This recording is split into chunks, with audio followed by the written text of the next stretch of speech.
చికిరి చికిరి చికిరి చికిరి చికిరి చికిరి ఎనకే పడతా బడవ అన్న తోసాడు గాని సరైన ప్లేస్ లో దోశాడు.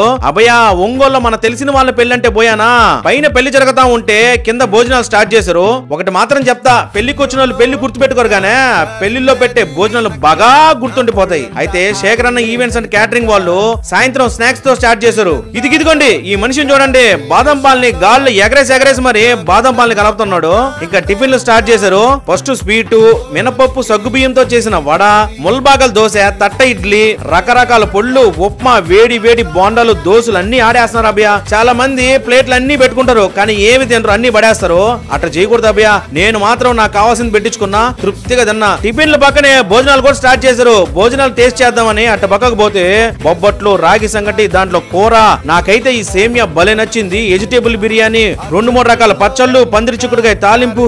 ఓయమ్మా ఇలా చాలా ఉన్నాయి సార్, అలుపు వస్తుంది. ఇలా అలుపు రాకూడదనే మంచి ఊపు రావాలని చెప్పి ప్లేట్లు వేసుకొని సర్రమని తిన్నా. ఇన్ని రకాల ఐటములు నేనైతే ఏ ఫంక్షన్ లో చూడలా తినలా. మీరు గాని చూసి తినుంటే కామెంట్ బాక్స్ లో కామెంట్ చేయండి. ఫైనల్ గా అన్ని తిన్నాక ఒకటి తక్కువైంది పుష్ప. అవును మీరు అనుకున్నదే, కిల్లి. అబ్బా కిల్లి కూడా పొట్టలాపులకు తోసేసా. ఫీలింగ్ అయితే ఏరే లెవెల్. ఇదిగోండి ఏనే ఓనర్ శేఖర్ అన్న. ఇలాంటి రుచికరమైన శుచికరమైన భోజనాలు మీరు క్యాటరింగ్ మీరు బుక్ చేసుకోవాలనుకుంటే వెంటనే శేఖరానికి ఫోన్ కొట్టండి. ఇంక అన్నతో మామూలుగా ఉండదు. అది అభయ మందలా.